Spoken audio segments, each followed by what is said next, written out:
Nouvelle semaine, nouvelle énergie les amis. Bon lundi à toutes et à tous et bienvenue pour votre revue de presse internationale spéciale Mercato. J'espère que vous avez passé un excellent week-end et que vous êtes prêts pour une semaine riche en actualité. Aujourd'hui, il flotte un parfum de Brésil dans l'air. Car oui, le Real Madrid a repris l'entraînement et on va faire le point sur le groupe de Xavi Alonso, avec une attention tout particulière sur les Brésiliens du vestiaire merengue, Rodrigo, Endrick. Que nous réserve-t-il? Mais ce n'est pas tout. Brésilien, David Luiz fait son retour en Europe. Et oui, vous avez bien entendu. On vous dit tout sur son nouveau club, surprise totale. Mais on commence tout de suite avec une autre grosse surprise venue du Portugal. Regardez ce qui s'est passé juste avant le match FC Porto, Atlético de Madrid. Les supporters sont là, ambiance électrique, tout est normal, jusqu'à ce que le speaker prenne le micro. Silence dans le stade. Et là, boum, il annonce l'arrivée sur la pelouse de Luuk de Jong. Personne ne s'y attendait, l'attaquant néerlandais débarque à Porto en provenance du PSV Eindhoven dans une opération menée dans le plus grand secret par le président André Villaboa. Le coach Farioli est ravi. Il récupère un joueur d'expérience, 34 ans, passé par Gladbach, Newcastle, Séville, le Barça en 2021 et maintenant Porto, libre. Sa argent, sa valeur marchande est estimée à 2,5 millions d'euros aujourd'hui. Pas énorme, mais quelle expérience pour encadrer le groupe. Le tout sous les yeux d'un invité de prestige. Vitinha, le milieu du PSG, présent dans les tribunes. Bouton répété, deuxième coup de théâtre. David Luiz est de retour en Europe. Et pas n'importe où, à Chypre, les amis. Oui, vous avez bien entendu, à Chypre. L'ancien du PSG, de Chelsea et d'Arsenal quitte Fortaleza au Brésil pour s'engager avec le Pafo FC. Feu lui qu'on pensait définitivement rentrer au pays. Après ses passages à Flamengo et Fortaleza, rebondit à 38 ans dans un championnat discret mais ambitieux. Tableau avec tendance descendante, sa valeur marchande est tombée à 300 000 euros, mais il reste une figure marquante du football brésilien, avec une carrière européenne bien remplie. Révélé à Benfica, starifié à Chelsea puis au PSG, 49,5 millions à l'époque. Retour à Chelsea, puis Arsenal, et enfin, Chypre, claquette voilà pour les deux premières grosses surprises du jour. Et on n'a pas encore parlé du Real Madrid. Micro, nouvelle qui va faire parler dans tout le football européen. La chevelure iconique de David Luiz est de retour sur le vieux continent. Et oui, mes amis, David Luiz revient en Europe. Mais ce n'est pas tout. Direction l'Angleterre maintenant, où la presse britannique s'enflamme autour de Ruben Amorim. Regardez la une des tabloïds. We will be champion. Ruben Amorim veut rester 20 ans à Manchester United. Rien que ça. Gros cercle rouge, cercle noir, moyen, le coach portugais veut marcher sur les traces de Sir Alex Ferguson et l'a affirmé haut et fort. Nous serons un nouveau champion. Alors évidemment, difficile de faire pire que la saison dernière. Tableau avec tendance descendante, United a terminé à une catastrophique 15e place, loin, très loin de Liverpool, le champion. Et Ruben Amorim ne cache rien. Parfois, la saison passée, j'avais même du mal à regarder mon équipe jouer. Je savais avant même de prendre la voiture que ça allait être un cauchemar. Un coup d'œil aux statistiques. Son pourcentage de victoire après 50 matchs est l'un des plus faibles de l'histoire récente du club. Autant dire que le défi est immense. Mais sur le terrain, les choses bougent. VS dans un carré hier, Manchester United faisait match nul face à Everton, 2-2. Voici le 11 de départ aligné par Amorim. En défense, le Français Lenny Yoro, intégré dans une ligne à 3. Devant, les nouveaux étaient là, Matheus Cunha, ex-Wolverhampton, et Bryan Mbeumo, international camerounais, ex-Francfort, très actif en première mi-temps. Les deux hommes ont même pris un petit selfie souvenir à la fin de la rencontre. Cyclone en seconde période, rotation massive. Entrée de Harry Maguire, Mason Mount qui va marquer et Casemiro. Notez aussi l'apparition d'Onana, pourtant pressenti sur le départ. Visage pensif alors, United peut-il vraiment rêver du titre? Dites-le en commentaire. Sud-Coréen et puisqu'on parle d'émotion. C'est une page qui se tourne à Tottenham. Heung-min Son quitte le club après plus de 10 ans de loyaux services. Hier, il disputait un match hommage à Séoul, dans sa ville natale. L'émotion était immense, les tribunes en fusion, et larmes aux yeux garanties pour le capitaine emblématique des Spurs. Caméra match nul face à Newcastle, 1-1. Mais la mauvaise nouvelle, c'est surtout la grave blessure annoncée d'un joueur de Tottenham. Index ouvert pointant vers la droite blanc, on attend encore le diagnostic précis, mais cela pourrait impacter directement le début de saison des Spurs. Et malheureusement, On termine avec une mauvaise nouvelle pour Tottenham. Coup au but, James Maddison inquiète sérieusement le staff. Souvenez-vous, il avait manqué la fin de saison dernière à cause d'un problème au genou. Et visiblement, ce serait la même douleur qui revient. À suivre de très près pour le nouveau coach Thomas Frank, car si Maddison venait à manquer le début de saison, ce serait un énorme coup dur pour les Spurs. Et maintenant, un petit clin d'œil amusant made in England. Regardez bien ce message. Yeah. Callum Wilson, nouvel attaquant de West Ham, a tenu à s'excuser publiquement auprès des supporters des Hammers. Pourquoi? Parce qu'à l'époque, lorsqu'il jouait à Newcastle ou à Bournemouth, il avait pour habitude de chambrer le public de West Ham quand il marquait. Résultat, quand son transfert a été officialisé, certains fans ont dit « Oula, lui on n'en veut pas. » Bull, ne me mettez pas un coup de marteau sur la tête. Une allusion directe à l'emblème du club évidemment. Aujourd'hui, Callum Wilson veut se faire pardonner. Sur le terrain, une seule réponse possible, marquée sous ces nouvelles couleurs. On suivra ça avec attention. Billets pendant ce temps, jetons un œil du côté des investissements en Premier League. Graphique à bas, voici les clubs qui ont le plus dépensé sur ce mercato. Haut avec flèche au-dessus en tête, Liverpool, avec près de 300 millions d'euros investis. Le top 3 des transferts. Vers, depuis le Bayern Leverkusen. Équité, également à Liverpool. Et derrière, côté United, Bryan Mbeumo et Mateusz Cunha. Ensuite vient Arsenal avec Subimendi et Gokert, puis Chelsea avec Pedro et Guitan, sans oublier Tottenham, Kouyu et Elanga, et Newcastle.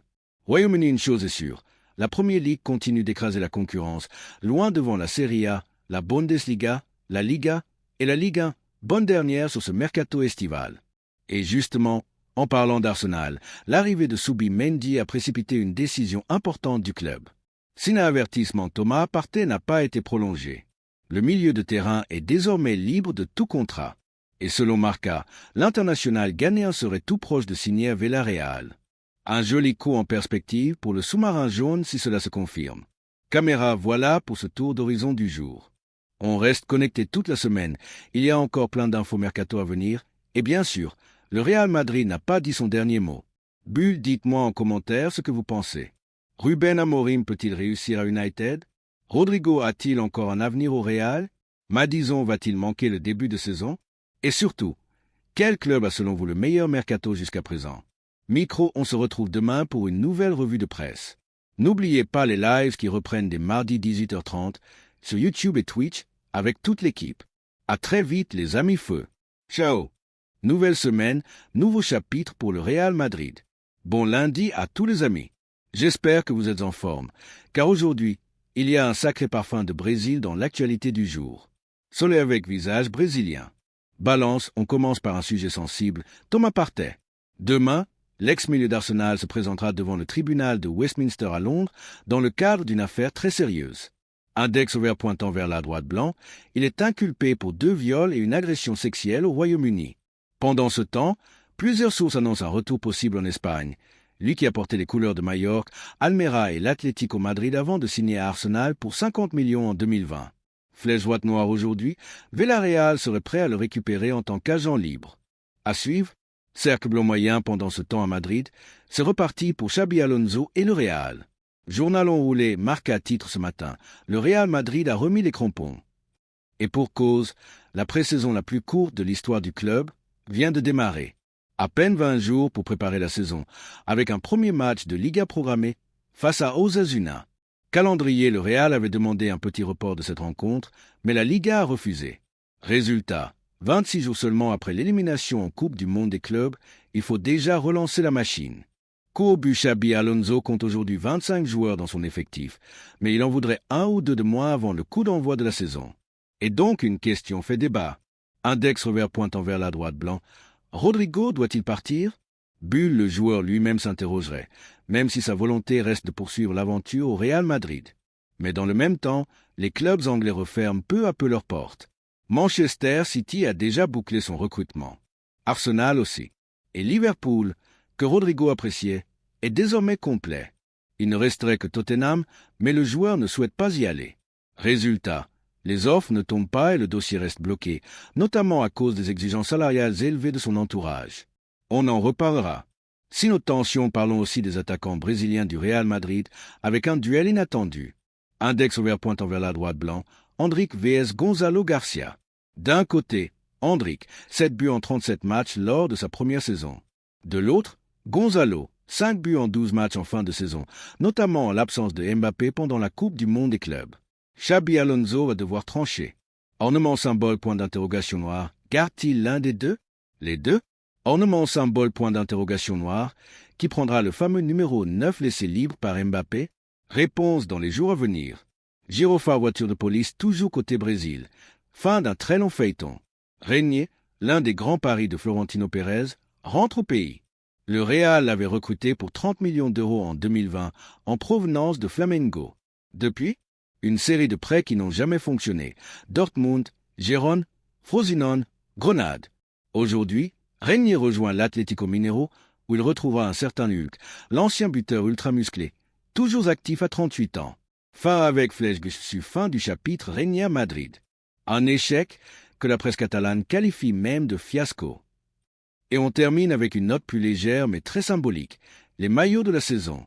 Voici le 3e maillot du Real Madrid, 2025 à 2026.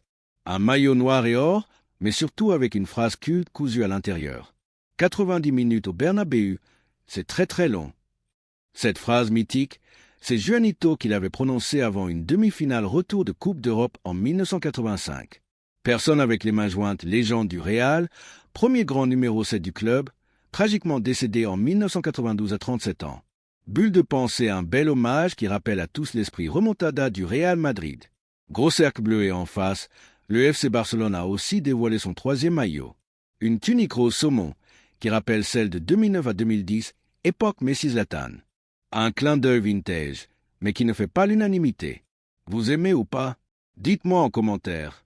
Mais le vrai souci du Barça cette semaine, c'est l'inscription des joueurs auprès de la Liga. Billet n'est toujours pas réglé pour cause de fair play financier.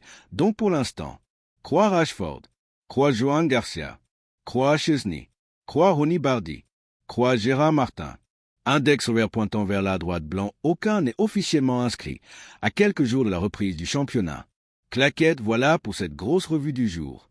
Alors maintenant, à vous de jouer index vert pointant vers le bas blanc. Bulle, est-ce que Rodrigo doit quitter le Real? Bulle, qui doit prendre le numéro 9 entre Endrick et Gonzalo? Bulle, et que pensez-vous des maillots du Real et du Barça? Calendrier éphéméride, on se retrouve dès demain pour une nouvelle chronique Mercato. Caméra, n'oubliez pas, les lives reprennent ce mardi à 18h30 sur YouTube et Twitch avec toute l'équipe. À très vite les amis. À la Madrid y nada más. Les amis, la semaine continue et l'actu est encore bien chargée. Bienvenue dans votre revue de presse quotidienne. Au programme aujourd'hui, gros cercle bleu, la galère du Barça avec les inscriptions. Cercle noir moyen, la Juventus qui retrouve sa solidité. Italien, Tudor qui affine sa défense. Feu et un petit clin d'œil au mercato marseillais. Gros cercle bleu, commençons par Barcelone où le thème de l'inscription des joueurs en Liga devient un vrai casse-tête pour Laporta. Punaise le problème. Plusieurs recrues ne sont pas encore inscrites faute de place dans la masse salariale autorisée. Et cette année, le 1 pour 1 est imposé. Pour enregistrer un joueur, il faut en faire partir un. Balance Joan Garcia, nouveau gardien venu de l'Espagnol, est censé succéder temporairement à Ter Stegen, toujours blessé.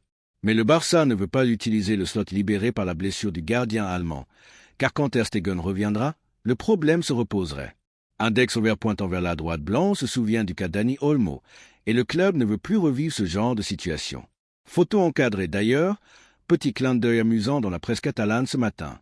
Un dessin caricature Joan Laporta en hamster courant dans une roue sans fin pour tenter de trouver ce fair play financier, qui échappe toujours au Barça. Le côté vestiaire maintenant. Bonne nouvelle pour Gérard Martin, jeune latéral gauche polyvalent. Il devrait être inscrit avec l'équipe première, à condition bien sûr de trouver les fonds. Micro, même Marcus Rashford, récemment interrogé, s'est voulu rassurant. Je n'ai aucune inquiétude, on sera inscrit. Et en parlant d'avenir, les joueurs du Barça ont réaffirmé leur soutien à Ter Stegen pour rester capitaine, malgré son absence prolongée.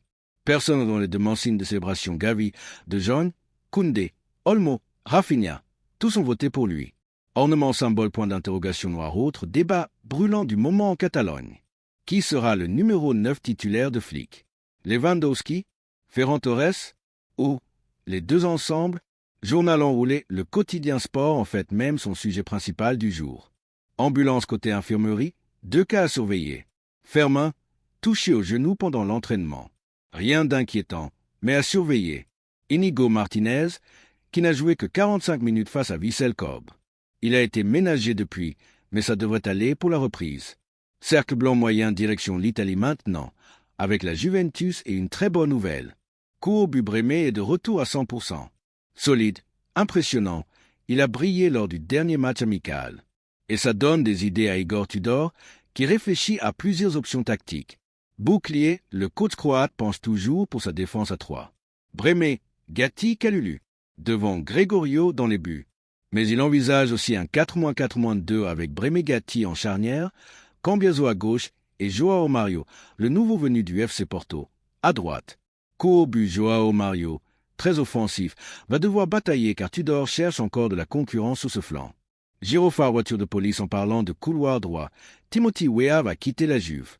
Flèche droite noire direction l'Olympique de Marseille. Accord trouvé, départ imminent.